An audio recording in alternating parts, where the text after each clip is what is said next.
if anybody might have any questions for me, anything or any concerns, but I really don't have nothing to report from the county. I don't have anything. Okay, thank you. Scott, I'm Hold sorry. on. I was actually going to bring up in roundtable the suit that's been filed Yep. against the Board of Commissioners for the proposed move. Do you know where that stands or where that's at right now in the court system? So I know that it's got, there's not a lot I can discuss on it, but I know that it's been moved to Kalamazoo County to be heard down there. And that's about the extent of it. I know that, the people that brought the suit have retained counsel, and so has the county. But that's about the extent of it. I mean, I'm a little concerned it could be a very long process. Yeah. I mean, a long one, unfortunately. Yep. Okay, thank you. Thanks. Anything else? Joel, did you have something? I was just gonna ask about some of the topics. Oh, okay. So you said it's been moved to Kalamazoo County? Yes, because it can't, well, I shouldn't say it can't be heard. From what I understand, none of the judges want to hear it here, obviously. That's a common Yeah. practice. Yeah, It so happened in Ottawa so County it too. went to Kalamazoo, Okay. and I don't know what judge down there is going to hear it. So you don't know if it's been assigned to a judge down there yet? Not that I'm aware of. Okay. I can email Rob and see if Rob, Yeah. because I'm just curious about that, so I was gonna ask that too. So we have our next upcoming meeting Thursday, and I'm sure I'll have more information after that, but currently I don't think it's been assigned. I also understand, just the city manager speaking, there are things you can and cannot speak when there's a ongoing legal discussion. Most of it I don't know, but I mean, also I gotta kind of watch what I say too, but Yep. that specifically I do not know. So, Thank you, Scott. Okay.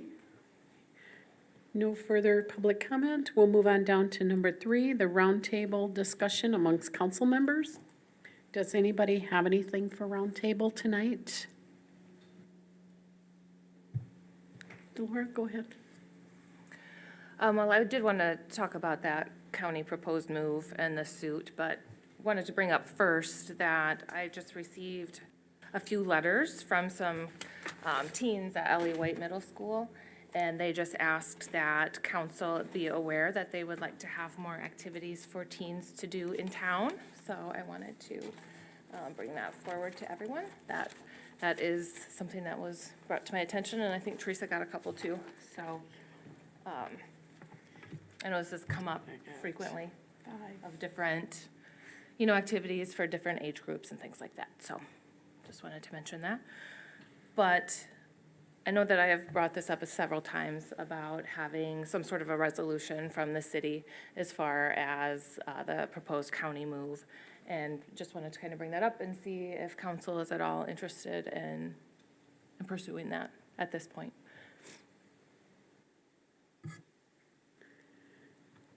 A resolution, Delora, just to, We've talked in the past about doing a resolution stating that we did not want the county to move those offices out of the current county building because of the impact that it would have on our downtown businesses and also the legality questions of it. okay, so just to have something in place, okay.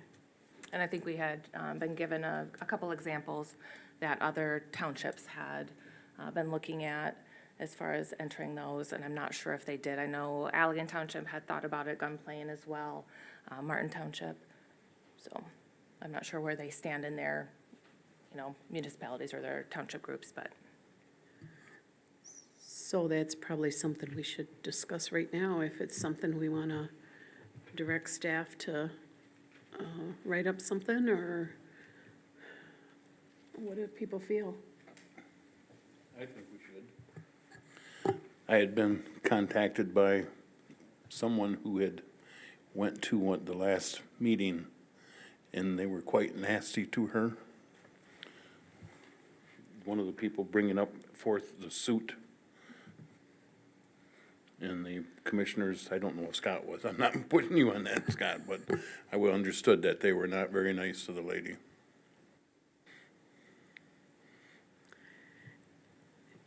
Go ahead, Scott, you may interact, that's fine. Can I comment to that?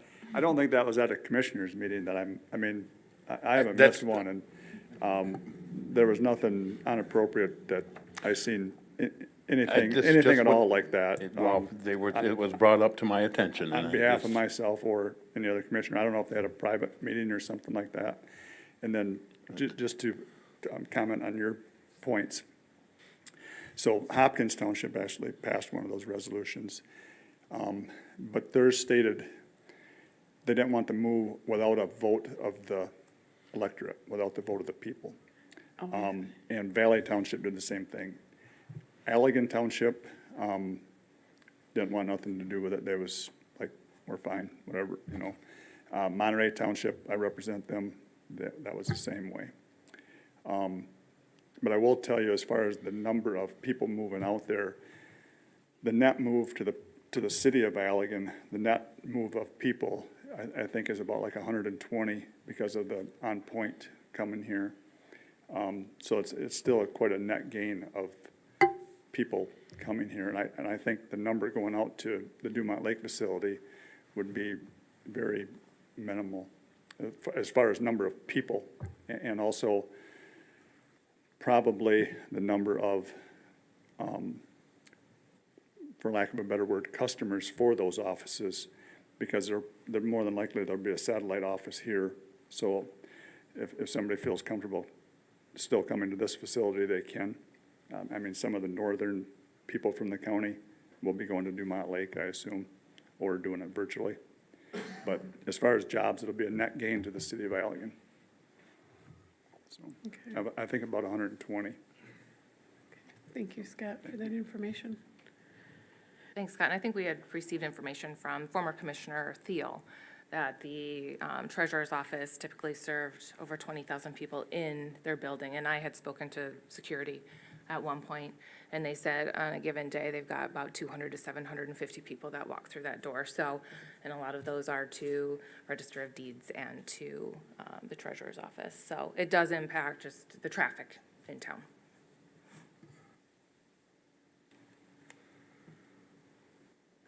Does anybody else have any comments on that or anything they'd like to say? I wouldn't want to, I wouldn't want to cause conflict with county, but I think it would be a good idea for us to at least make a public statement about where we stand on it. I think I would support that. What's kind of interesting to me is the idea of a remote office still here. They could solve out the lawsuit by just leaving the office and moving the majority of staff out there, and that may be coming down the line, I would expect, rather than litigating it out forever, because it doesn't seem unreasonable to have a remote office in the city that you just say is the county deeds office, and the staff doesn't have to all be here. But I'd be kind of for having some sort of thing, maybe to actually have a vote would be not a bad thing either, to say, if you want to move it there, it really does require a vote going by state law to move the county seat from one location to another. And we just are asking that the law be followed. And I guess I'll just say that that's been my concern from the beginning of this, is that by statute, there are certain offices that are required to be within the county seat. And those are the majority of the exact offices that they're proposing to move. This is the first I've really heard of having satellite offices. I know that's how Ottawa County kind of got around that statute. But, yeah,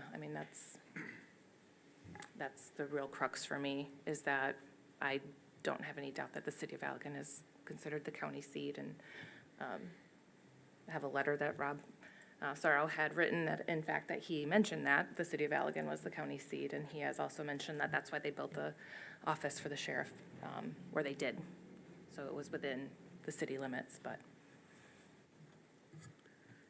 So staff, would you like to possibly start working on some type of resolution? And I'm not clear on the direction.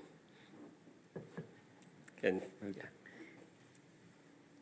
sure, go ahead. Yep.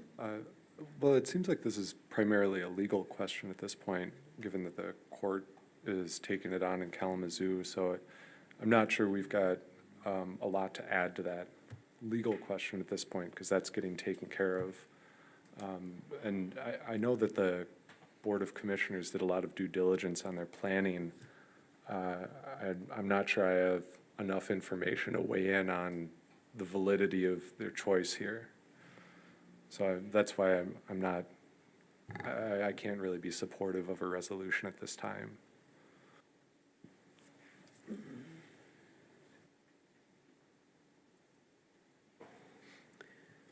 So. I know we had there's gone a- into closed session about this exact topic in the past as well. Yeah, and so there's like 4 or 5 people that are thinking we need some type of resolution. Yeah. So maybe we just need to direct staff on what we want our resolution. So here's what I heard. Yeah, I heard one council member says we should make a public statement, but doesn't follow me, like, what that statement should be. I heard one saying, or two really kind of say, we just want to make sure the county follows state law. I mean, there was statute and ordinance, but state law really is what I'm hearing. And then the third one being concerned, or 2 other people were, concerned over foot traffic, loss of foot traffic in the downtown, right? Is there any other issues that council might have?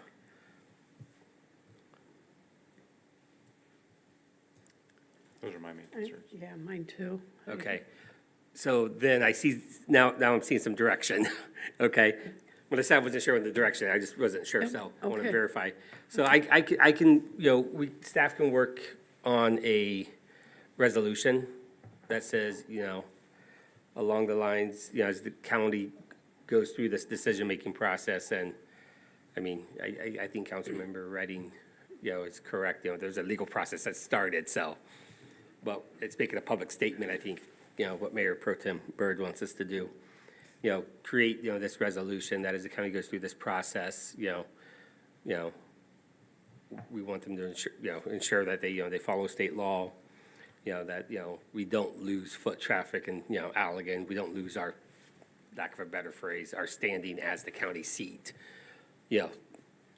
Whether that's official or, generic term of a county seat kind of process.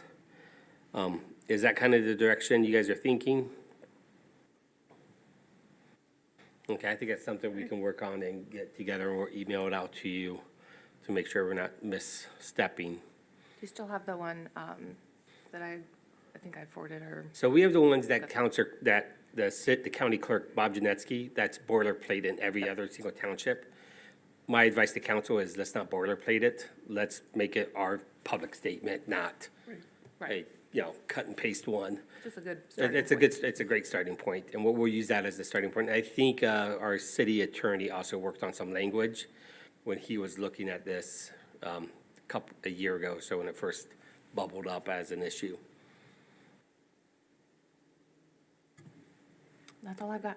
All right, great, thanks, Delora. Is there anything else we want to discuss at roundtable amongst council members? Only thing was just to hit on your youth looking for more options. I looked into this in the past, we'd have to find somebody in the community that'd want to do like a boys and girls club like they have in Holland and other places. Gives a nice place for after school for the kids to go to work on their homework, to have activities like basketball, games, different things. Might be something advantageous to work with Allegan Public School, a couple other community members to look at maybe establishing something like that. I don't necessarily need the city as leading the poll on it, but it is something that I think would be helpful to the community and helpful to the students for after-school latchkey kids. They can go there. My nieces and nephews did for years. It was a great place for them to go, to get their homework done, to stay on track in school, to have time with other youth to play sports, to play board games, whatever they, want to do after school. So that might be something to say back to them, but you might have to find like a church or some place that has a space that's adequate for it or other building. Like this particular one that I opened, they would like to have like a bike park, some outdoor activities as well. We have a mountain bike trail. Yeah, but they're not looking for that, they're looking for jumps and crazy stuff. Oh, Have that at J.C. Park? well, it's, Yeah, I don't see a lot of bike shoes that, it's more of a skate park. I mean, to ride their bikes, yeah. Yeah, right. Yeah. They wanna So that was just the one I looked at. I didn't open all of them because I just got them, but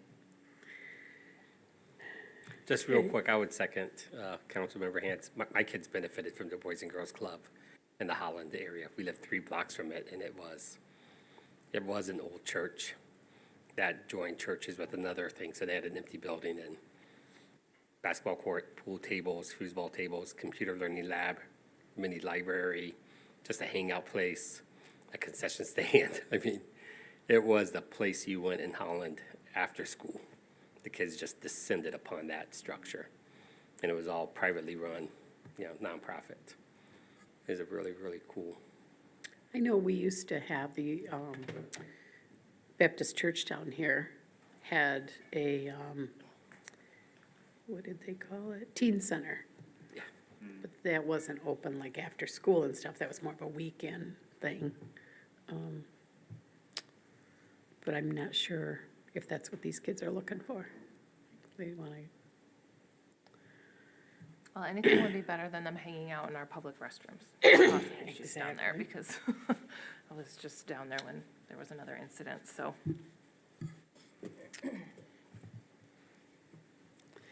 okay, is there anything else? Thank you, Peter. Mike, do you have anything? Roger, do you have anything else? David, do you have anything else? Nothing for me, thanks. Bill? Nothing here. Okay, so if there's nothing else, we'll move on down to number 4, which is an update from the Water Utilities Director, Doug Sweeris, regarding water loss and leak detection. Yeah, so 2 weeks ago, I updated you on the water loss. Wanted to add a little bit more to that. We have numbers from March from the water plant, preliminary numbers from billing. It is not getting better. Looks like we'll be up to around 30% water loss for the month of March. 7.5 to 8 million gallons again for the month of March. One other thing I wanted to add for information-wise is I went through and tried to figure out what it is costing the city for lost water. That's okay. Tongue twister there, lost water. I looked at it from a standpoint of what are we doing additional for the water? I mean, the guys are there 40 hours, the plant lights are on, it's there. So I just based it on electrical use to make and pump the water out to the system, and then additional chemicals for the additional gallons that they're making or treating in the water. Based on current electrical usage over the last year, it costs us for electrical and chemical usage about $550 per million gallons made. So if we're losing 7 to 8 million gallons, that's $3,500 to $4,000 a month that it's costing us additional for lost water.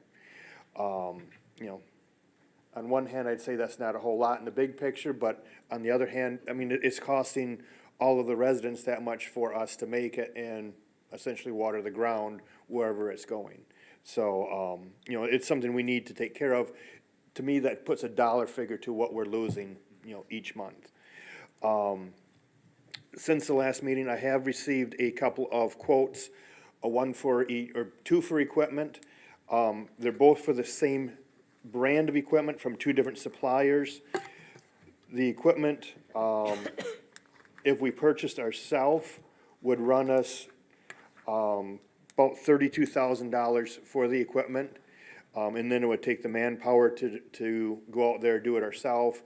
It is time consuming. The equipment, you put sensors on water meters, usually, water hydrants, fire hydrants, and just work your way down the street. You're listening for noise in the water lines. When it leaks, I guess it makes a higher pitched noise than the water going through the mains themselves, and these units detect that.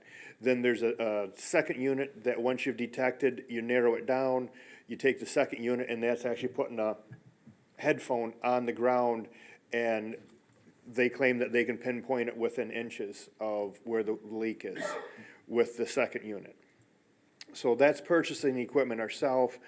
I did have one company I found quoted doing the entire city, similar process where they'll go through and find the leaks for us. The entire city, they would do for just under $15,000, or half the price of the equipment to do ourselves. Rocket science. Having a company do it, one, you have to remember, it is a snapshot in time, as they explained it to me. So there is no guarantee, but they said, we will try and find the leaks, we will find whatever leaks we find, we document, we, map, we paint on the ground, X marks the spot. But, tomorrow there could be another leak that develops 10 feet down the line that you would never know about because they were here yesterday and found the leaks that were here for the period that they were here. I've discussed with Joel, about this, both options.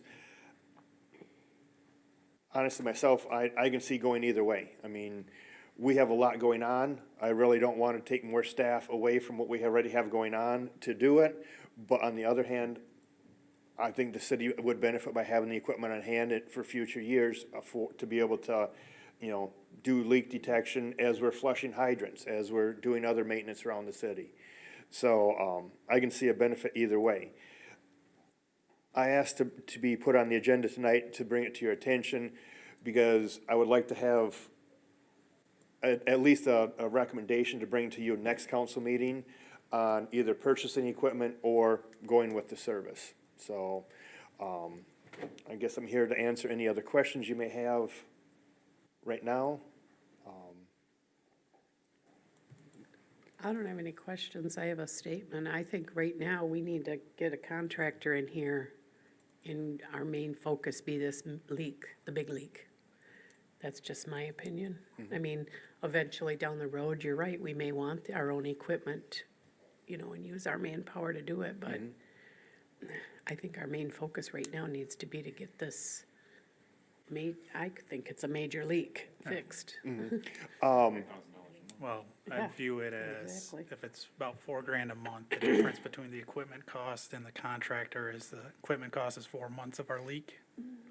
And the equipment cost is about 8 months of our leak. And so I could see going either way. Having the equipment would be beneficial in the future for finding other leaks and trying to keep our waste down, which is one of our goals, is to make sure we have the least amount of water waste so we're not pumping stuff that we're not actually using.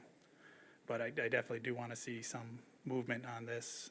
I don't know how long it would take to get the equipment and how long it would take a contractor also to mobilize. What's the difference there is, can we have the equipment in a month and the mobilization of the person's going to take 4 months? And we have 4 more months of leak, well, we're, Did the contractor give you a time frame? I was just Or- looking, I did not see it in the contractor timeframe, how long they said, I can reach out to them and ask them, from a issue of a PO, how soon they could be here, how long they expect it to take. The one equipment supplier, delivery is 4 to 6 weeks for the equipment. And I would just like to add also, since the last 3 months, since our water loss has increased, to the, upper 20%, it does appear that we have 2 major leaks because the numbers I'm getting from the water plant, both the high-pressure district, east side of the river, and the low-pressure district, the rest of the city, are both showing significant increases from a year ago pumpage. So for October, November, December, it was just the high pressure that was showing a increase in usage from a year ago.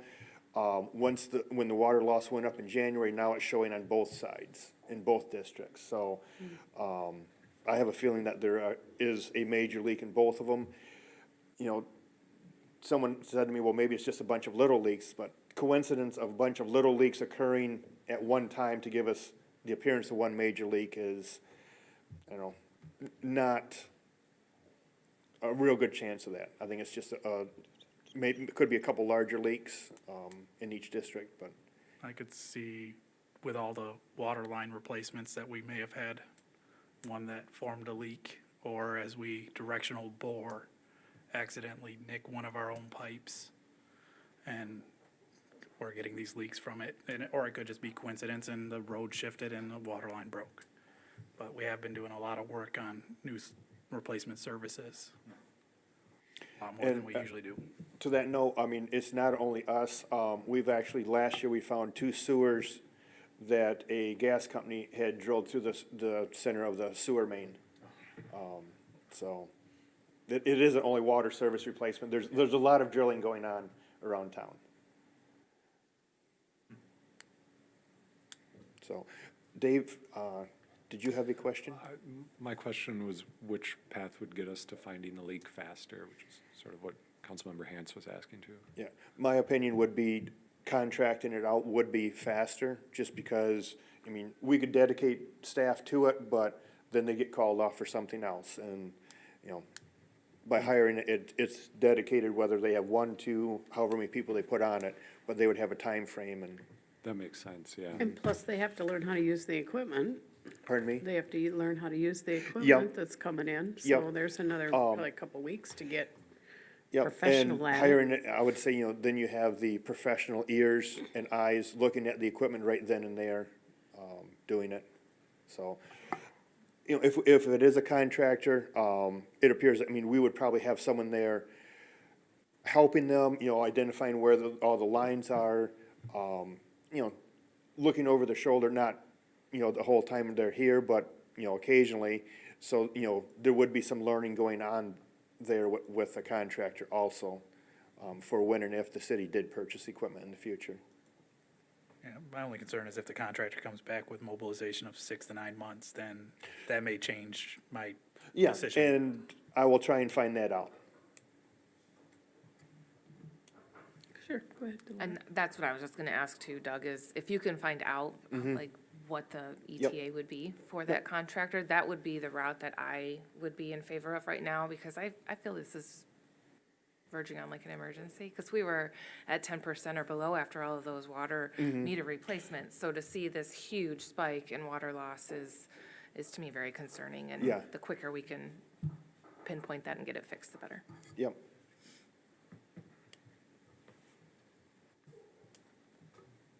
Anything else for Doug? Okay, thank you, Doug. Thank you for the direction I feel I am going to go in, so, Okay, good. thank you. Thank you. Okay, next on the agenda is the review of the downtown infrastructure and streetscape project update report. Joel, you gonna take this? Yeah, sure. First meeting of each month for city council, we submit our annual or monthly report on what's going on in the downtown. You see the full report in your packet. It's uploaded to our city website. This is in addition to the weekly reports we get from the contractor that we also post on our social media pages and our Facebook page and our city website as well. So just real quickly, during March, we had the groundbreaking, ceremony. We started work on March 20th. Staff met with leadership from the tech center. They are working on a plan to develop, some plans for bicycle racks in the downtown. Interesting part of that is we can't pay the kids for their work. We can only pay for the material, so this, if it works out, this will be a significant cost savings for the city and for this project, as well as give some local flair and some local ownership to this idea. One thing we're kicking around is painting all of the bike racks Allegan orange. So there's a common theme throughout the whole thing, so we kind of got excited about that. One council member just kind of tweaked their nose at me, so I'm not sure if it's a great idea or not. It might be a great idea still, but not for that council member. We had another meeting with the developers of the potential hotel at 101 Brady. They really need what's called a portico, a drop-off canopy for their development. So we've been working with them, Doug Cosben, Abin Marsh, myself, and some other city staff on a design on how that would work without really, messing up the pedestrian feel along Brady. We think we have a good design where they come in off Brady and then they go straight out onto Second Street, since it's a one-way out. It works well. They've ran it through their engineers. They like the way it looks. Now they're just doing the fine tuning to make sure we don't put a curb cut right where a tree was gonna go or where a storm catch basin is without getting the correct kind of catch basin in that area. We've agreed to a small redesign, and this is gonna happen a few times as the contractors get into the ground. And they say, that looks great on paper, but this is what the earth is telling us. So we've agreed to a small redesign of the sewer relocation at the corner of Riverfront and Mayhem Park. You'll recall, we're realigning the sewer main coming up off the riverfront. So it goes, I'm gonna say goes up Mayhem Park instead of does cross-country cutting across 101 Brady. It's a better design this way, gets it up to Brady quicker. What we ran into was where they were gonna do the work, we had a couple trees, we had a couple, catch basins that just didn't, they weren't gonna be able to surgically make that placement, so we shifted some things to make it more possible and feasible to pull that off. There is a fee, I think it's like around $12,000 for that additional work. I'm just looking at Doug Codsman, he's shaking his head yes. So there is a fee, there is a budget adjustment coming with that. And then we've authorized Consumers Energy to begin designing their electrical load for the new streetlight system and to start removing the existing streetlights. And they're gonna start removing those in the next few weeks. Yeah, so wedding permitting, April 24th, so 2 weeks from now. Just so you know, that means it's gonna be dark downtown. The good thing is, we live on the western side of the eastern time zone, and the sun doesn't set till 9 o'clock, when you get there, so it's be less dark for that short period, but we won't have streetlights for a while downtown during that construction. The other thing I should share with you right now as well is this morning, we were informed there was a miscalculation on, and I'm going to try to speak in layman terms here. There was a miscalculation on the pipe, the sewer main that was just laid on Brady and some elevations. And so they have to go back and pull that up, reset it, and put it back in. But that's why we have a full-time construction engineer out there. That's why we have staff's eyes out there. So you will see them kind of redoing work that they've already done. And, just so you're not surprised, if you see them happening, they're starting that tomorrow at the intersection of Brady and 2nd Street. We've already informed Perigo of Plant 1. The docking station's gonna be, that intersection's gonna be messed up, therefore they won't have access to their dock station, so. One weekend and our first chewing on the inside of the cheek moment when you get a phone call, saying, seriously? But other than that, we're doing a very, I think, what we hear from the business owners, especially the ones that are being affected right now on Brady, things are going very smooth for them. They're asking questions, we're giving them answers. The phrase I'll use is they're accepting our answers. Community Action Agency had a little bit of a snafu with their food delivery. They wanted to drive their semi-truck down Hubbard, and we said, no, you can't. And they said, why not? We're like, well, because the road's gone. They're like, well, it's not gone yet. We're like, they'll be there like in an hour. The road will be gone. So they had to hand truck, some pallets, from the parking lot between On the Grid and their site. So things are working out there pretty well. Yeah, and that's kind of where we are. Those are all the updates I have with that project. Any questions for me? Fire away if you have questions about it. It's a big project. So I'm assuming with them having to redo some of that pipe that's already been laid, that Millbacher will eat that cost, that's not. Somebody will, but the city will not. We will not, okay. Correct. And so typically when you have a misalignment, there's a conversation that occurs between, is this a design engineer, an engineer shortcoming, or an in the field shortcoming? And they're gonna have that conversation, we'll be part of it. I don't think there is a conclusion to that conversation yet. And those conversations usually take a while to have. But we know it's an issue and we gotta keep the project on track, so we're not gonna wait, to finish that conversation before we start the work, or just pushes the project down. That was my main concern of who would be. Yeah. And paying just- for that realignment. But, also, I had somebody ask me about the bricks from the road. Yeah. If those have all been disposed of, or if they're available for somebody to have for. Yeah, so we received several inquiries about the bricks. With this construction project and the contract, the spoils of the project, which means anything they rip up or take off site, goes to the contractor. So we encourage them just to contact Millbacher.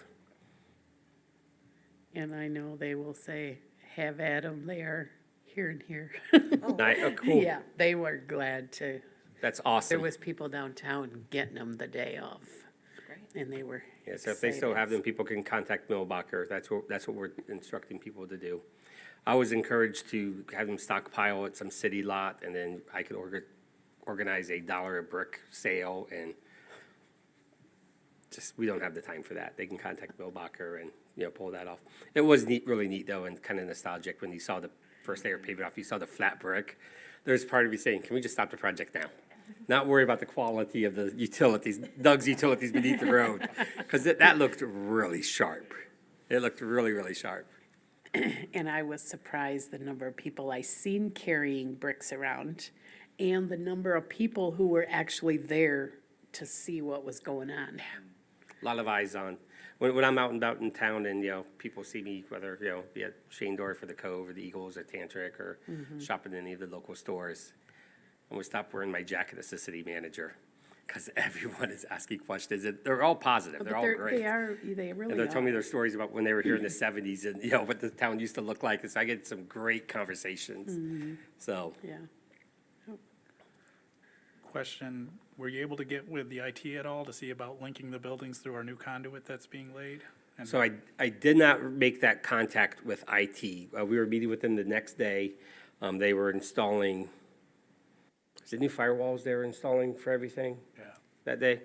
And they ran into some issues in their installation, and I just didn't want to put that on them. What we did do is verify that we are putting in more conduit than we need. So there is telecommunication conduit going in underneath, so we will be able to, at least we have the infrastructure to pull lines beneath the ground, so. Yeah, what I was looking at, so the rest of council knows, was we're going right past the Griswold, past our bathroom, and coming really close to City Hall and the Regent, and all those all have individual internet accounts. And it'd be nice if we, during this process, link them together, since we can do that through a fiber through the conduit, save the monthly bill of the $140 per account, and look at also increasing reliability and speed for all those locations. So I, was inquiring, and I have throughout this process to make sure we have conduit, I want to make sure we're ready for future upgrades. I know that came up in DDA too, that there was a lot of concern about, like, whether fiber was being laid in town, so. Yeah. Any other questions that may be on the tip of your tongue? Okay, thank you, Joel. Next on the agenda is the review of the revised chapters from the City of Allegan Code of Ordinances. I think it's chapter 5 and 7. Joel, you gonna take this? Yeah, I'll go ahead and I'll just, highlight the summaries. I do want to leave some time at the end of the discussion to just talk about next steps with all of these, because I want to make sure I'm on the same page as council on where we're going with this stuff. So chapter 5 is our amusement and entertainment chapter. What you see on the screen is the summary of the changes. This is to simplify the purpose section to indicate that the purpose of the chapter is to facilitate and coordinate the review and approval of special events in the city. So what's a special event? Because we have quite a few events in the city.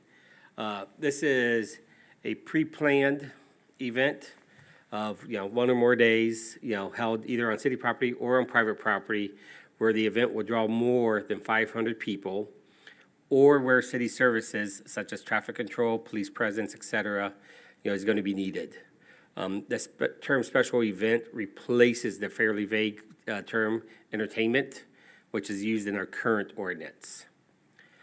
Generally, this is going to require the sponsor of the special event to obtain a permit from the city manager. This is a change from the current ordinance under which the approval process went through city council. Similar to how when someone wants to rent a park and they just fill out a form, or the gazebo, they just fill out a form, those don't come into city, council. This would be a form that they just come into the city manager. However, the current ordinance has a threshold of 5,000. We're reducing that down to 500 people in attendance. In other words, the new proposed ordinance is going to require a broader range of events, but would make the process for obtaining a permit much more streamlined. There are some exceptions to that. So, I'm gonna pop down. Thank you, you're good. So some of the exceptions is if the event is hosted by the city or public schools, and I want to be clear with council, and if we need to be clearer in our ordinance or more clear in our ordinance, we can. When I say city, I mean city and positively Allegan, because that is a nonprofit branch of the city. 3 members are appointed by the city, 3 members are appointed by the DDA, which is an advisory committee of the city, and 3 members are appointed by those 6 for a total of 9. Events located at the Allegan County Fairgrounds. The fairgrounds is designed to hold events. I don't think we have to go through a special approval process for events they might want to do down there. And when I say we, I mean there's Michaela, me, Nick, and then the advisory committee, as you guys were looking at this stuff, if you can recall that far back. Gatherings within a reserved area of the city park. So if someone, wants to rent out the riverfront, and they fill out the form, they pay the fee, and they're gonna have 300 people down there. That's not they don't have to get another permit from the city manager. They already got their approval from the city manager. And then sporting events within a sport-specific facility in a city park. Historically, the Allegan Youth Soccer Organization, ASO, used to host tournaments out at the sports complex. They want to start that again. So we don't think that's a permit they have to fill out here because they have a contract with us already to do that stuff. Or if the baseball organization wants to start, Little League organization, youth baseball, wants to start organizing tournaments out there, we think that's exempt from this process. They don't need to come do Mother May I every time they want to do something out there. I encourage them to do more stuff out there. This is going to establish specific criteria for approval of permit applications. We are going to base that on, best practices from other communities. The criteria is going to be intended to mitigate adverse impacts on the public. We're going to require applicants to indemnify the city for losses incurred by the city as a result of the event, unless such losses are attributed to the city's sole negligence. Repeal and then this is weird, but in our existing one, we have a whole section on tattooing.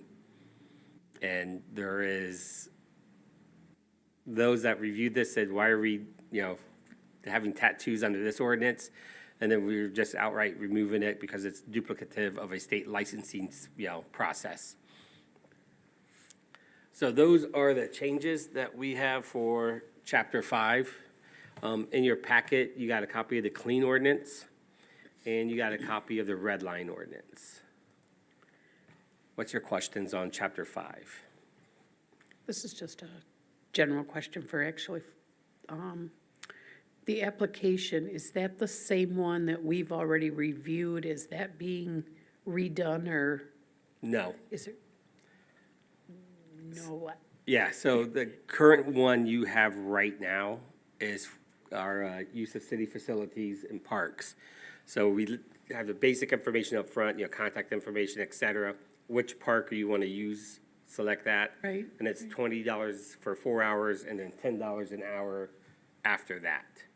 So this is a separate application that we're going to have to create because this is also on private property.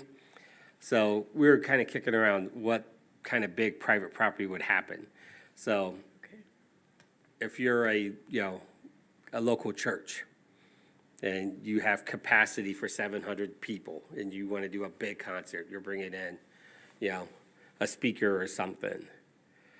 This would be one where they would probably come, they would be required to come get a permit for that event over 500 people. Okay, so you're still working on an application Yeah, yeah, that so, would yeah, accommodate so all- we'll okay. create we'll create an event application. We, I will, as the city attorney and staff were meeting over this, that 500 threshold, there's nothing special about that. And we really struggled on how do we go from 500 down to, or 5,000 to 500. You'll recall the county fairgrounds every year submits more or less a generic request. It's the same letter with a just updated date saying, hey, we're gonna have this many concerts and we're gonna violate your noise ordinance up to midnight if we can pull this off. You know? This is for runs, if there's like, a 5K that's going on, they'd have to come fill this special event out, So there's part of me, I'll be honest, I said, can we just scrap and delete this entire chapter? I'm not sure why we're asking people to give us, fill out, a permit to host an event here. But if you look at some of the, if it's not on a public parcel, if it's just, like I said, if, I use the reference of a church because I've been to a lot of events at churches where they had multiple things. The schools are already exempt by this. So if there's a school event, they're exempt. Sporting events are already exempt. The fairgrounds is exempt. So I'm struggling really to land on a private parcel where there could be more than 500 people, for an event. Runs and walks are covered under our use of city facilities and right-of-way application, so. Yeah, that was my question, is does anybody know if any churches within the city limits have capacity, a building capacity of over 500? Because if I was a church and you would tell me, I can have my Sunday services, but I can't have an event any other time without getting a permit, I'm gonna expect that I'm probably gonna get sued. Because if my facility's capable above 500 people, and I built it, and I was completely built it to code, have the proper amount of parking for that structure, I don't think we could actually restrict the use of the inside structure. Now, if they're bringing in additional tents outside and bringing in a bunch more, this was mostly, I thought, for like if they have to get traffic control, where we're gonna have resources spent and making sure that we have proper traffic control because it's just so big that it's gonna cause an issue. Because our Griswold could meet this threshold, and would just renting it exempt them from it? Because I didn't see it in the exemption list. So no, that would not exempt them from this because the exempts are just, events hosted by the city or public schools located at the county fairgrounds, gatherings within a reserved area of a city park. The definition of park, if you want to stretch it, could include the Griswold or the Regent. But at the same time, that'd be a stretch, like I said. Don't extend it out to there. We have that wonderful thing that we need to have a citywide vote to get rid of parks, so no, it's not a park. No, okay. Good catch. It's not listed in our parks plan either, so. So I guess what I'm envisioning maybe would be like, let's say the hospital was putting on a health information festival or something in their parking lot, and they would need to have a permit because of the amount of traffic coming in, or they wanted to use the city barriers. But if somebody's using the Griswold, they've got to fill out a form to request that use anyway. So they're already kind of getting permitted by that document. Is that? I'd probably just put on the Griswold on the rental if it's gonna, what amount of people they're Yeah, 'cause expecting. they've got their own rental form, I think, don't they? I think when we were reviewing this, we didn't really explore how this would affect indoor events. I think we were only thinking of this in the capacity of an outdoor event. So if something were hosted in like the hospital parking lot or something like that, that was more our focus for this rather than a church hosting an event indoors.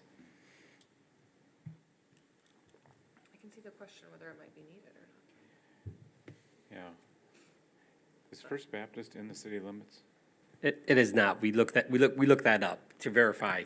Because they would be the ones I would. To solve a lot of it would just be to just say it's on city property, that you would have to have this permit. So if you want to go and use the sports complex and host a monster event and rent it out, that would be all part of that rental agreement But though. if you said city property, that does not include the courthouse. And that's within the city limits. Yeah, so. The courthouse is county property. Yep.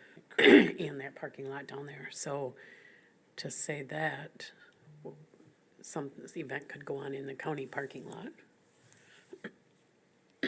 There's a car show at the county courthouse a couple years ago. So, I mean, people, do use that for, that's a good point.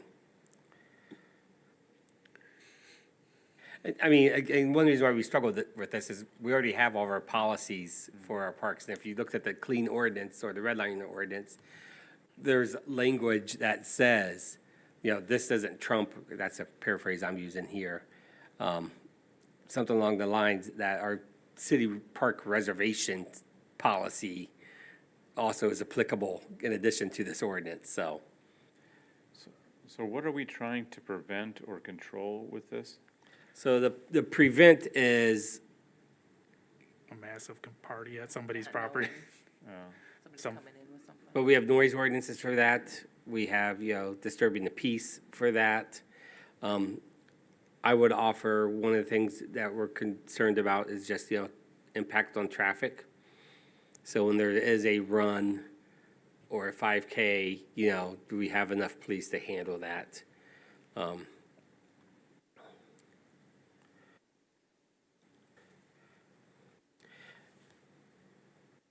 Yeah, B3, section 5.3, subsection B3, a gathering located in an area in a city that is reservable under applicable park policies, although such gathering may be subject to other regulations pursuant to such policies.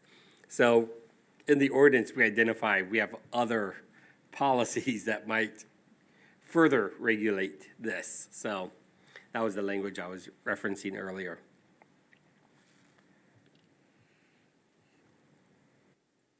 And this is why we're having this discussion, to see how comfortable you guys are. I mean, Well, I could see some, like a neighborhood getting together and wanting to get a band, let's say, and invite people in, and then it could be a huge traffic problem. I don't know, I'm just kind of thinking of hypotheticals. If I had the property to put on a big party or, a fundraiser, if Wings of Hope wanted to do a fundraiser at their building, but it all spills outside into the parking lot and. yep, and I would offer the noise ordinance there. A couple of years ago, there was a family that had a wedding over in the Thomas Jackson area, and they had a live band, and they were hooting and hollering in the perfect wavelength of the Kalamazoo River. You heard it clear as day on the riverfront. It was like 11 o'clock at night, and you felt like you were in their backyard. And you're like, this is just weird. But it happens, because it was around the fair. They're like, is there a concert going on tonight? Nope. It was just somebody who had a wedding and a reception in their backyard and just enjoying life. And I don't know if they had more than 500 people there, but I was gonna say, I think it's good to reduce the amount from 5,000, because 5,000 would become unmanageable. I Right. mean, that's doubling our whole city, Yeah. where 500 still could be a little bit unmanageable. That's an influx of a lot of people for something, so. what is everyone's feeling on, I mean, is this a process you want us to continue to massage? Is there other things you'd like to know about for, amusements and entertainment, for events? Can we, as time goes on, see something that we need to add to it easily? So I would say we can amend the ordinance Okay. if we run into issues down the road. Not easily, but there's a two-step process. Actually, we have the right to do what's called an emergency ordinance, which is a one-step process, and it becomes effective immediately, but it has to be a true emergency. If someone comes in and they're like, hey, I want to do this, and it doesn't really fit any of our park policies, or they're doing it at a private area, like the hospital, and we need your police to do traffic control on M40 for us to help traffic come in and out. That can be a simple, everyone has the right to petition city council, as I tell them. We're just taking an existing ordinance that's already on the books and trying to remove some hurdles with it and streamline the approval process that we, clarify and streamline the approval process. But it does raise a question, is this even something that should have been on the books in the first place? Dave had his hand up. Are there more changes than what we see in the red line? There's not very many.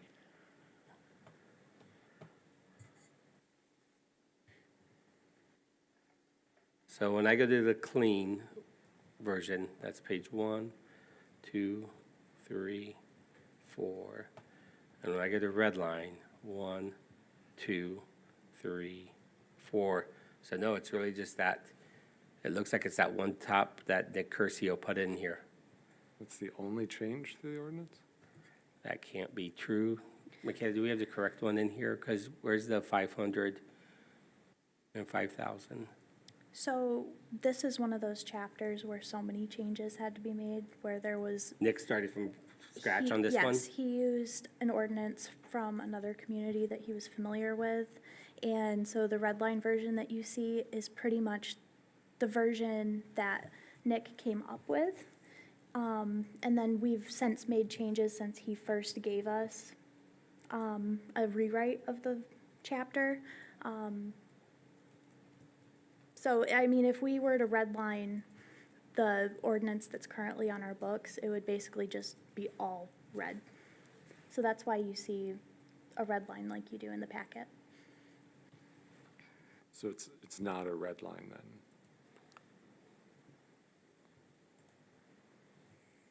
then? I would agree. That's probably not considered a red line version. It's a complete rewrite. Okay. Thank you, I didn't understand that when I saw it, so That's no problem. is the same true for the other ordinance then? For chapter 7, Yeah. we'll look at that when we get there in a second. It's probably, there's a handful of ordinances where there are so many changes, where the review committee said, come up with something new. There's one where we were told just to get rid of ours altogether and just look at what Plainwell or Otsego has, because they really liked what Plainwell or Otsego was. I think that dealt with garbage, to be honest. Yeah, I was looking at this, the approval of the application is a little interesting because we shall issue it. It's not a may, if they meet those criterias. One of the criterias was a little iffy, what's that? 55H, organize or secured police, fire, and medical protection based on the standards in this chapter. I haven't found any standards in the chapter. Or as required by the city, so I guess it's just always the or. Correct. And a couple of them are a little vague on it, like the applicant allows for ample opportunity. We don't have like a timeline or anything to say you have to apply this many weeks in advance. Ample opportunity is very vague. So I'm a little concerned about some of the vagueness in that section, because it's a shall issue, so. So we discussed a little bit about putting that time frame, like, should they submit the application within 30 days of the event? Should they submit it within, 2 weeks, 10 days, pick your, whatever the time frame should be. One of the concerns that we had when we were discussing it with the city attorney was people who may not know that they have to apply for an event. And then they find out 4 days, like someone says, did you get the permit yet? If it's a straightforward application, I don't know why staff can't turn around and approve that right away. And so that's why we didn't put a time frame on that.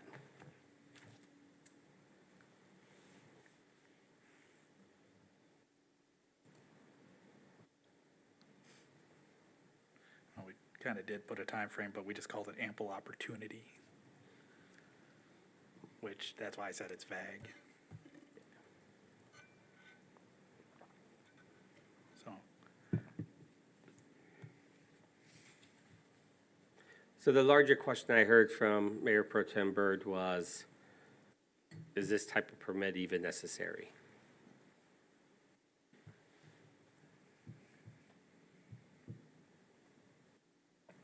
I guess I could say that there may be an eventuality if somebody wants to bring in a carnival for something.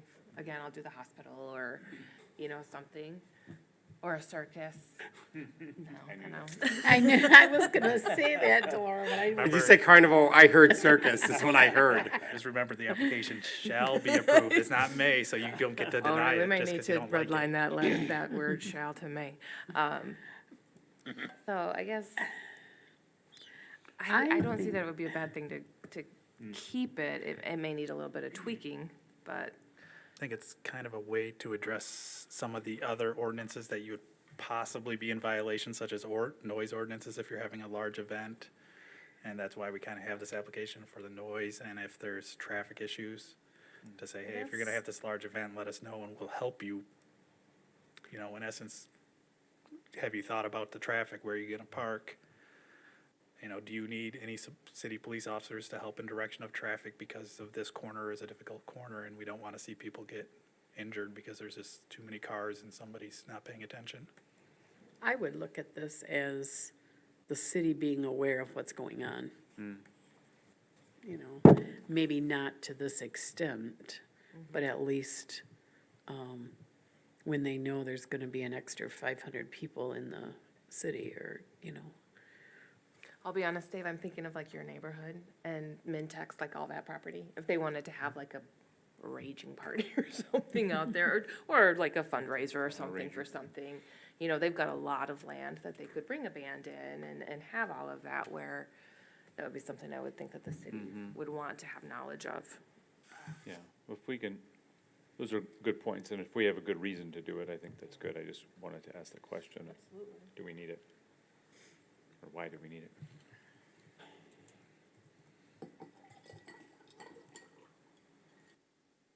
So, did that help you guys? Or not? So what I heard was reference that there could be possibilities where someone might be bringing in more than 500. Reference to, the hospital, that they did something, Bentex. And then there's a good reason to keep this, however, it should be tweaked. Probably address the timing, get rid of the may, if there's standards, what are those standards instead of being generic? Add in language where they have, that they have to comply with, the existing noise ordinance and that stuff. Am I hearing the majority of council correctly? That's the direction? Did you say change shalls to may? I did not say that, but I heard that. So I would think, I don't want to be obligated. I'd like to have some decision-making power over. No, I like shall, it's just you're established the rules, because if you do may, you run into the issue of they met everything and then we still deny them. That also leads into getting sued. That's why there is that language of like shall, it's like, you must do this. That's why we gotta make sure that what you have to do isn't vague. Because if it's vague, then it also leads to problems, because then people just don't understand what they're required to do. In my thinking, may allows us some ability to push back and have changes made, rather than just having to rubber stamp whatever comes to us.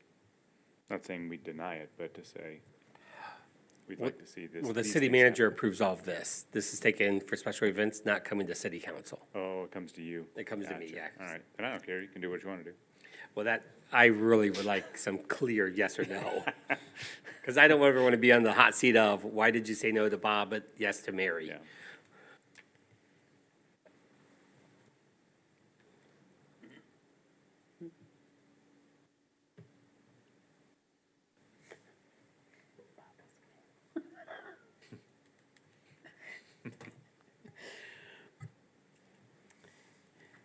Okay, so we good with that chapter for now?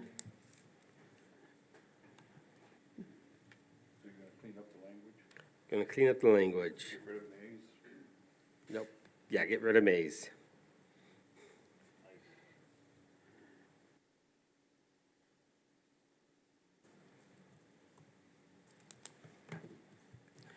All right, chapter 7.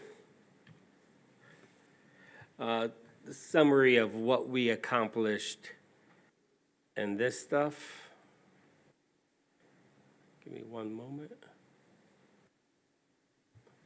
So what we're doing here is essentially we're taking 3 different ordinances, or 3 different sections, or sections of 3 different ordinances, and combining them all into one section. And we're going to rename this the Building and Property Maintenance Ordinance. This is consolidating our most frequently used property maintenance provisions IPMC, which is the International Property Maintenance Code, the Blight Ordinance, and the Long Grass Ordinance into a single chapter. We're eliminating the enforcement and penalty provisions. These are redundant of those found in Chapter 1. We are simplifying the language required to assume responsibility for enforcing the Michigan Construction Code within the city. Currently, we talk about the plumbing code, the electrical code, the HVAC code. We'll put them all under the construction code. We're making the minor modifications to the adoption of the IPMC so it aligns with current practices. We're going to make minor modifications to the blight ordinance by adding commonly used provisions from the IPMC. This ends up giving our code enforcement staff the ability to cite the blight ordinance for most of our violations. If we cite the IPMC, it just becomes cumbersome, but there are sections of the IPMC that our building officials want us to keep. So we have to keep both of them. We're adding subsection captions to the rental inspection ordinance for consistency of formatting.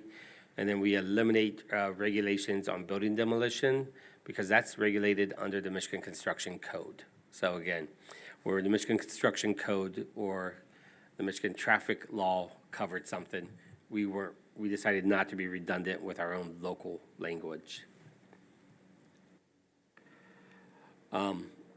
Looking at our existing ordinance online that we have, Chapter 7, which is called Buildings and Building Regulations, and looking at what is proposed, this looks like to me that this is a rewrite as well.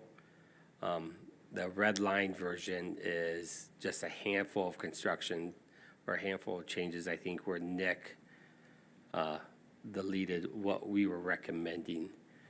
So, through previous reviews of the ordinance. So, if you go to the clean copy of the buildings and property maintenance, you'll see first we have the construction code, where 7.1, administration and enforcement of the Michigan Construction Code. Then we get right into rental registration. That is pretty much verbatim from our current rental registration program or ordinance. And again, this is just a rental registration ordinance. This isn't a rental, how rentals should be kept up. But if you are going to own a rental, you got to register with the city. This is how many times we do inspections. These, you have to pay a fee for us. Here's how we investigate complaints. It's the administration portion of it. All properties have to follow the property maintenance, which falls under the next article. So under the property maintenance, we have the blight section. This is existing language we have, talks about a blighted structure, any conditions, peeling paint, sagging, deteriorating roof, missing or damaged siding, etc. Veneers, cornices, belt courses, corbels, trim, wall facings, or other similar decorative features not properly anchored. So this is all language we currently have. Building material, enforcement officers, city managers, city building inspectors, community development coordinator, and any other individual that has been given enforcement duties by the city manager.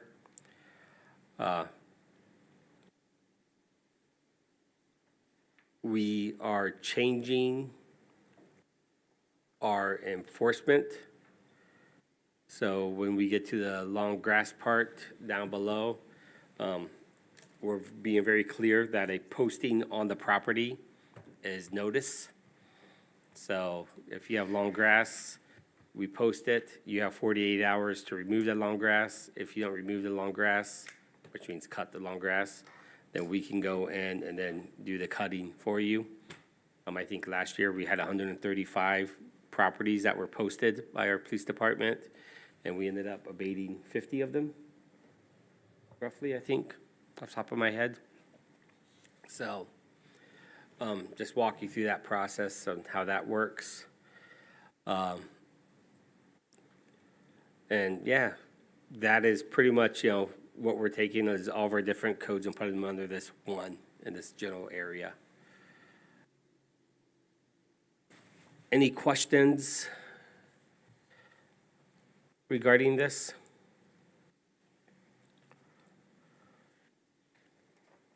As I was telling you earlier, Joel, I thought I had read something on our previous one about garbage services. I don't see anything in this. So garbage services for the city ordinances is covered under a different chapter, So not this chapter. not this chapter at all. That's what I was, Correct. okay, It's chapter 12 under the current one, okay. and we're going to address that in a few chapters. Thank you, sir. No problem. But, and I want, just for your own, if you can, if you want to make a note of it, like our current garbage language and garbage refuse, there's a lot of people that don't have daily garbage service, or not daily, but, a regular garbage service. A lot of people take trash to someone's house, or they have a burn barrel. Dumpster downtown. Or a dumpster downtown. Yep, I have seen people get out of their car and empty out the trash bag into one of our black pedestrian cans, and I just shake my head. We're gonna wanna, there's a lot of what I'm gonna call inconsistencies in our chapter 12 that we're gonna wanna be clear on. One is, it talks about rolling your cart out to the curb, and have it removed within 12 hours. We have some properties that don't have a curb. They're not on a street, like the riverfront properties. And so really, they're not in violation by leaving it out there, except it's in our park. So we're gonna wanna clear some of those inconsistencies up, so we, attain what we wanna attain with garbage stuff. Any questions about blight and the property maintenance stuff? All right, so there's two things I want to talk about real quick. One is moving forward with these reviews. I kind of want to get the subcommittee back together and have the subcommittee kind of vote on each of the chapters you've gone through with the changes and say, yeah, we recommend this goes to council for a full vote. Is that an okay process with the subcommittee? Are you willing to reconvene and make sure? And we'll have Nick on those calls and kind of live, so we finish this stuff. And then we can bring it to council with a full, like a real approval. So that's one thing I like to do. And then the second thing, since we just went over this, I get the feeling from council, you want to start the rental registration and inspection program again. I kind of need some nodding of heads before staff invests the time to research and do the work to get that up and running again. I think it needs to be up and running when you got 48% of the blight in this community done by the rentals. So is there nothing for use of like the fire district? I know that was at one point talked about using them. So we've had initial conversations. I don't know if it went anywhere. They gave us a dollar figure of $240,000 over a 3-year period that they want the city to pay. That blows any kind of budget with the city doing all the administration work. Scheduling the inspections, and it makes sense, what their proposal was to, I'd have offered the same kind of proposal. As I've mentioned before, there are private firms that we can contract with to do this work. And I've talked to a couple other cities that have gone with those firms, and they said it was the easiest thing. One community I talked to, they go, we were just like Allegan. Our rental inspection program was shut down for 10 years. And they came in and within 9 months got us up and running, handled all the administration, showed me their online, database management for city staff to see what's going on. Golf carts are being used well now. And so it's going to be much more cost effective to go with a firm that's already established and up and running. And I'm assuming the cost was a lot less than $80,000 a year, and you guys don't have to. Yeah, the way that works when you go with just like with PCI with our building inspections, all fees are paid to PCI, and PCI pays the city 5% of what they received. And it's really no administration on our end. We're not answering questions about construction code or anything like that. It would be similar to a rental inspection. All fees would go to that firm, and that firm would pay us. And they would have a presence in the city 2 days a week. And then they also shared an idea of being able to help with our police department on other blight and code enforcement issues. Because there just seems to be some opportunities there that excited us, but I need to make sure you guys are comfortable restarting it. Because if you're not comfortable restarting rental registration, then my recommendation is delete that whole section, because you shouldn't have an ordinance on the books if you're not willing to, enforce it. I would like to see it, yeah. Because some of our rental properties. Yes, I do, sir. We have talked multiple times. Yeah, okay, so we'll put the effort into getting that, bringing something for you to consider, within the next couple months. Okay. That's all I needed to talk about for this stuff at the end. Okay, thanks. Next on the agenda is the review of the council agenda. We did have a change. The new one, I think, is the one in front of us, though. We added 11F1, request to approve a one-year lease agreement for 211.5 Trowbridge Street. So that'll be amended on our agenda. Anything else on that, Michaela? Okay. So, with that being said, it is 6:47, and I will adjourn the meeting for the regular meeting to start at 7 o'clock.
It is 7 o'clock.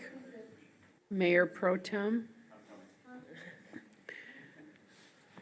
I would like to call the regular meeting to order. Michaela, would you like to do a roll call for us, please? Sure. Councilmember Zeter, Present. Councilmember Hands, Present. Councilmember Andrus. Here. Councilmember Redding, Here. Councilmember Morgan, Present? Mayor Pro Tem Byrd, Here. and Mayor Galloway. Here, You have a quorum. thank you. At this time, if we could all stand and say the Pledge of Allegiance, please. I pledge allegiance to the flag of the United States of America and to the republic for which it stands, one nation, under God, indivisible, with liberty and justice for all. Thank you. Next on the agenda is the approval of the agenda. 4A is the approval of the regular council meeting agenda for April 10, 2023. We did have an addition to that. I'll motion to approve with the addition of 11F1.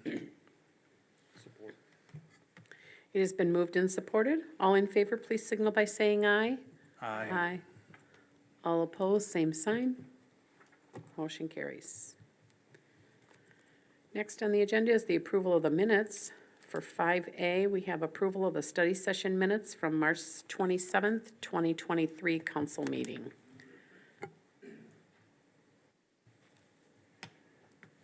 There wasn't any changes on that one. Okay. Could I get a motion, please? So moved. It has been moved and supported. All in favor, please signal by saying aye. Aye. All opposed, same sign. I'm going to abstain. I was absent. Ditto. Motion carries. Next on the agenda, 5B, approval of the regular meeting minutes from March 27th, 2023 council meeting. Those, we did have a couple of changes, but they can be approved as presented. I'll make a motion to approve the minutes as submitted. Second. It has been moved and supported. All in favor, please signal by saying aye. Aye. All opposed, same sign. I'll abstain. Abstain? Motion carries. Next on the agenda is 5C, the approval of the closed session minutes from March 27th, 2023 council meeting. Do we have those minutes?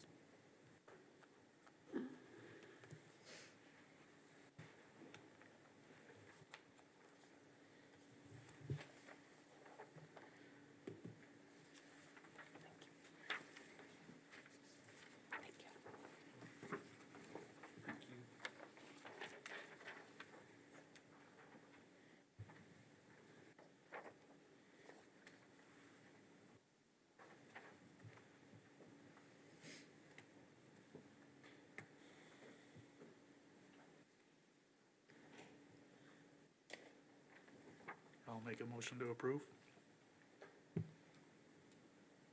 Support. It has been moved and supported. All in favor, please signal by saying aye. Aye. All opposed, same sign. I will abstain again. I'll abstain. Motion carries. If you would pass those back down here, we'll just make Michaela's life easy.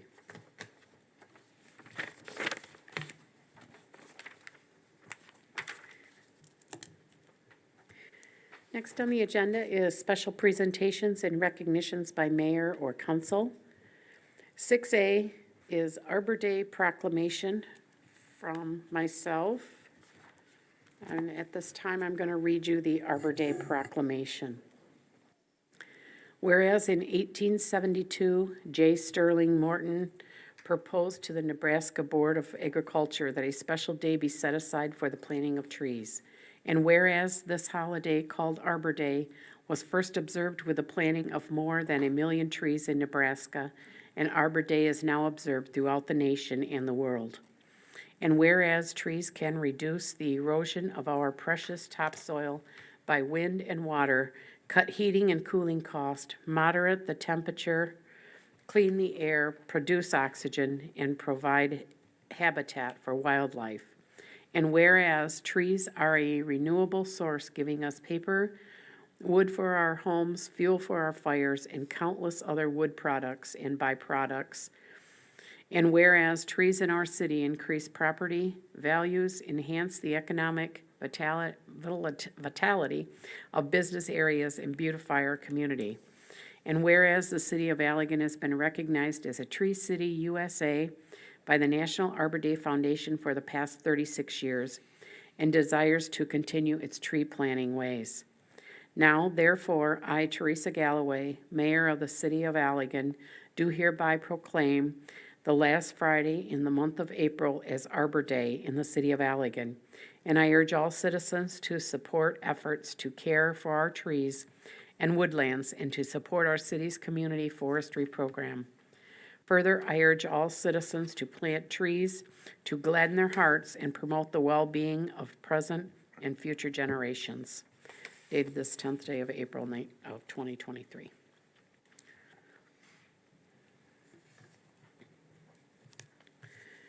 Next on the agenda, the first reading of ordinances and scheduling of public hearings. 7A is the first reading and scheduling of a public hearing and second reading for the April 24th, 2023 council meeting regarding Ordinance 509 to amend Article 15, overlay districts of the City of Allegan zoning ordinance. Joel, you gonna take this? Sure, I can take this. It's a. This is mine.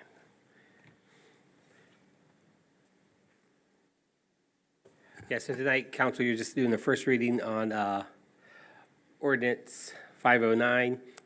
The City of Allegan participates in the National Flood Insurance Program, and as part of that, we implement floodplain determinations through our building official. As part of that program, we have to have an ordinance on books that addresses that situation, as well as the floodplains in the City of Allegan. Recently, FEMA's updated the firm maps, the flood insurance rate maps. So as part of that process, FEMA working through Eagle, which is their state agency cohorts. They work together on a lot of projects. They've requested that all local governments update or adopt their ordinances. We have an existing one in our zoning ordinance. So we shared amended language with them last week, and they agreed, yes, that amended language meets the, requirements for their ordinances, and they've asked us to adopt it. As you know, with all ordinances, we have a two-step process. We have a first reading, which is this evening, and then we have the public hearing and the second reading and adoption on April 24th, 2 weeks out. Any questions?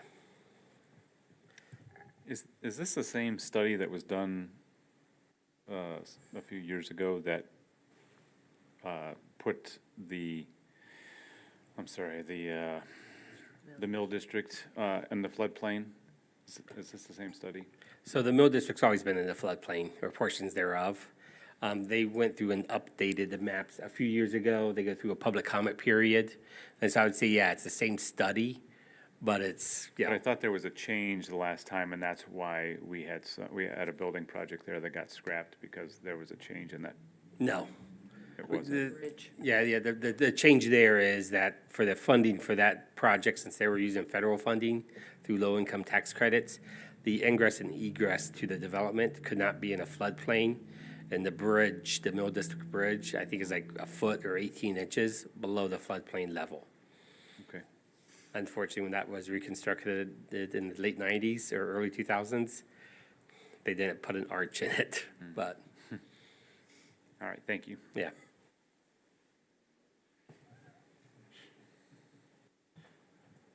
Any more questions for Joel?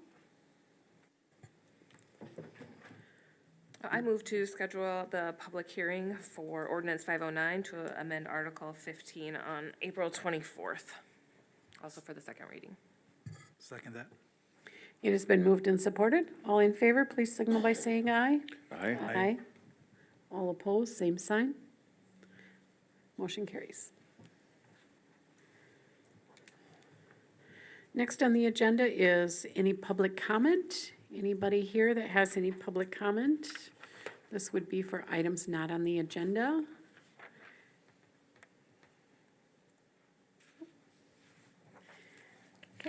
Seeing none, next on the agenda is reports from boards, commissions, and city offices.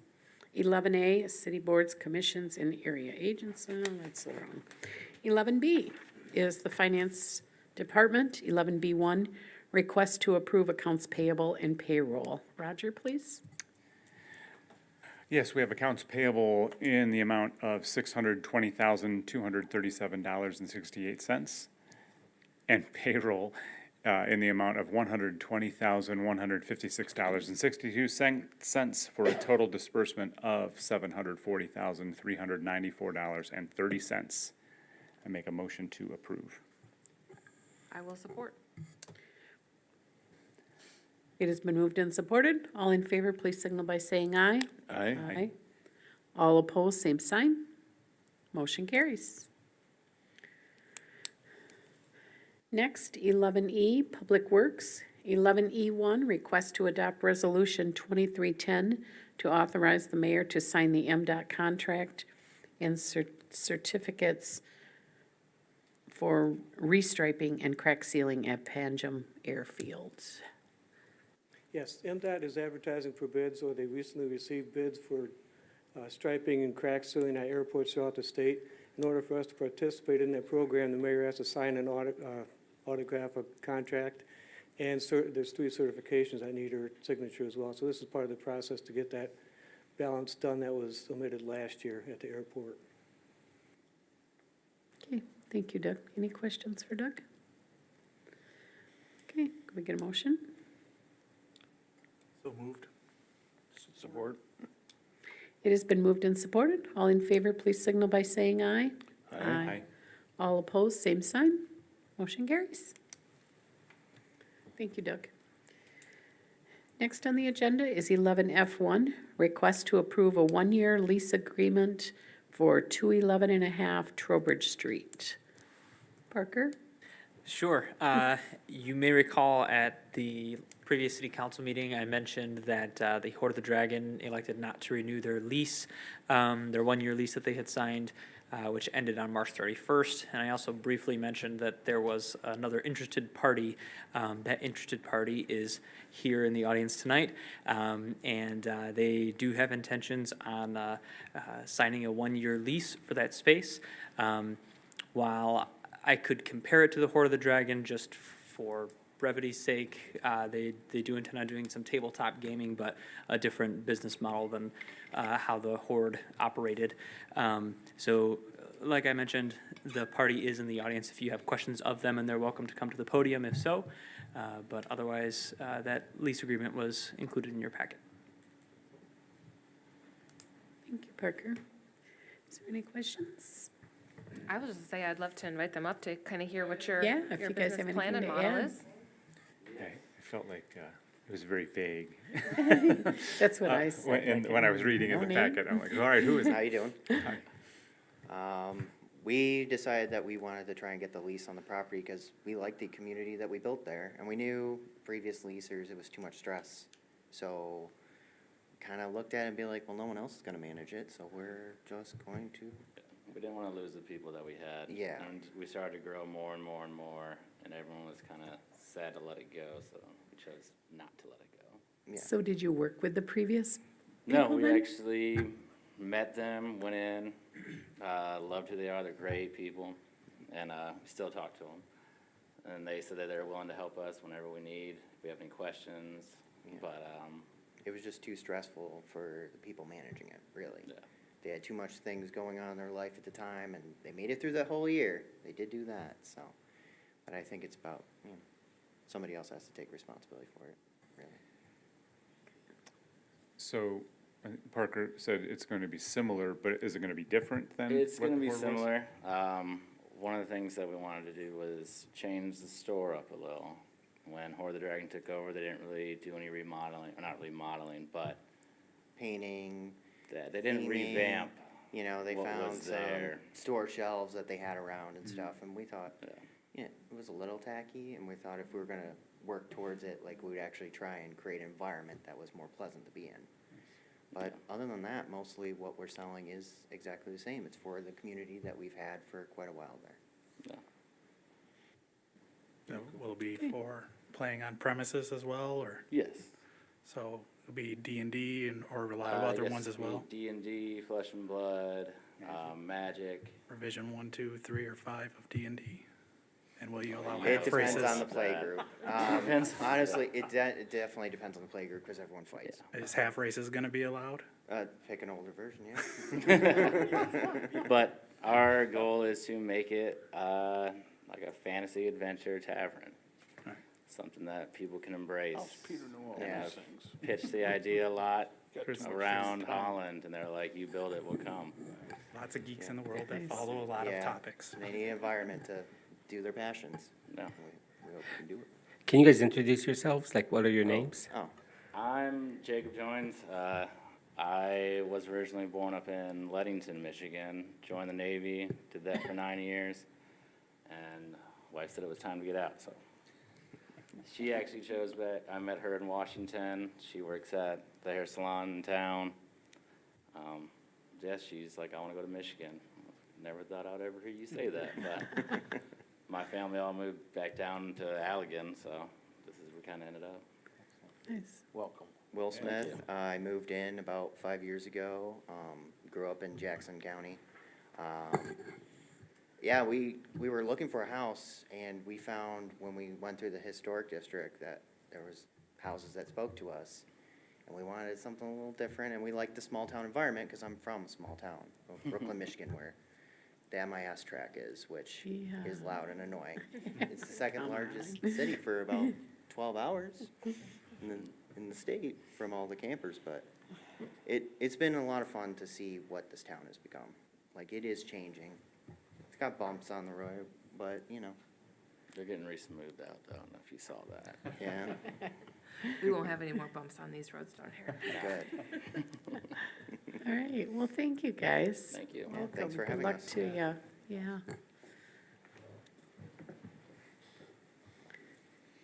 So, we need a motion. So, yeah, do we need, Yep. so I'll make We a need- motion to approve the lease agreement on 211.5 Trowbridge Street. I'll second. It has been moved and supported. All in favor, please signal by saying aye. Aye. All opposed, same sign. Motion carries. Congrats. Okay. Next on the agenda is communications from city manager, council, and mayor. Staff, Doug, do you have anything else? Michaela? Parker? Joel? I do have something.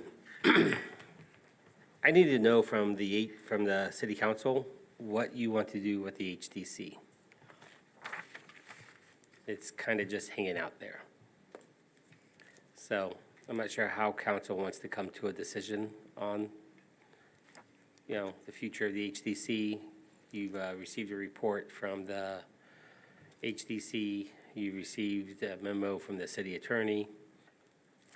I'm not sure what other information could be shared with council to help you get to where you need to get to make a decision, but right now, I feel like, from a staff perspective and a community member's perspective, I feel like it's in limbo. And that's one thing that can't be in limbo. So, yeah, I mean, we've talked and talked and talked, and I think partly and from me, I know we ended up with 3 options, but then I felt like there was option 2A and option 2B, and there was some play within each of them. So I think for me, it might be helpful if maybe if we had time in our next study session, or one of our next study sessions, to just be able to hammer that out amongst ourselves and really say, this is where I think we should go. I mean, does anybody else feel like that would be helpful, or are you tired of talking about it? And you just want to vote?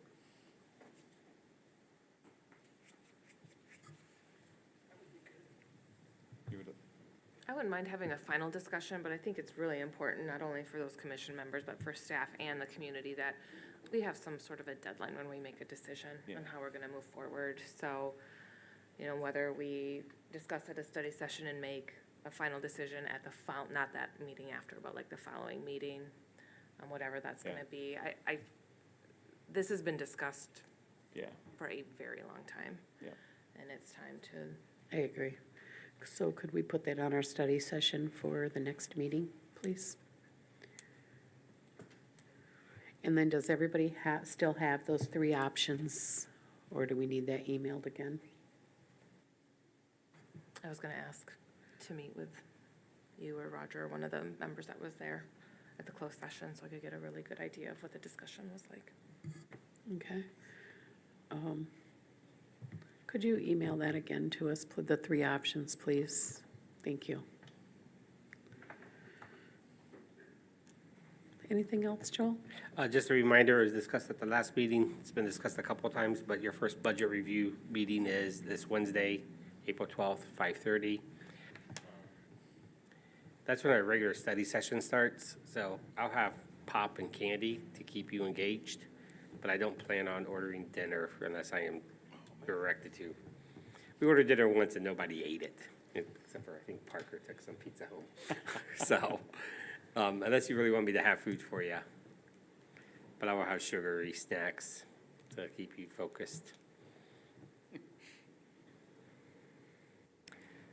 That's, no golf clubs, that's all.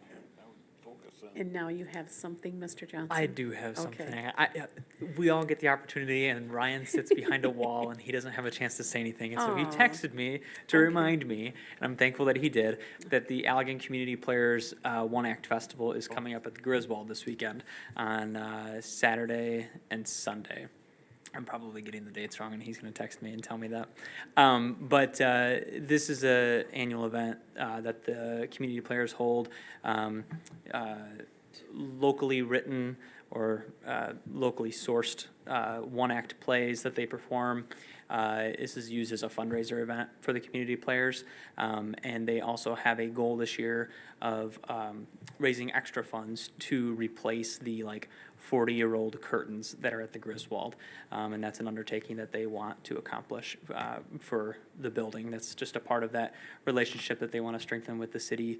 You'll recall they paid for half of the new wireless microphones that are now finally, after quite a delay, in use at the Griswold. So this is their next fundraising project for the Griswold building. So that is all. Thank you, Parker. I actually did come up with something, I'm sorry. Okay. Galloway.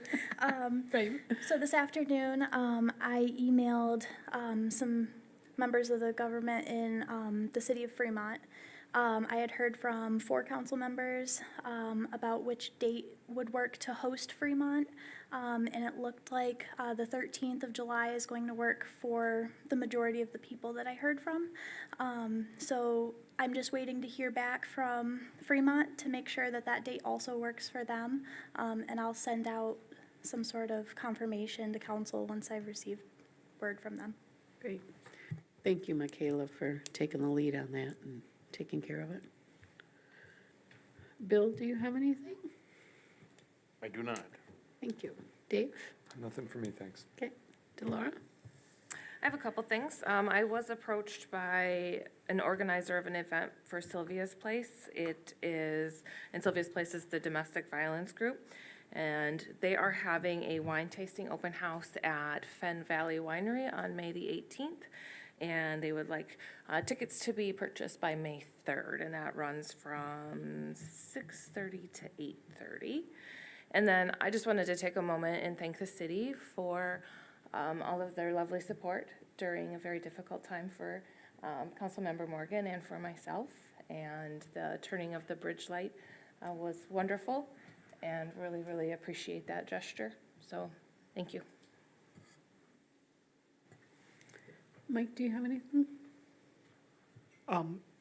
Yeah.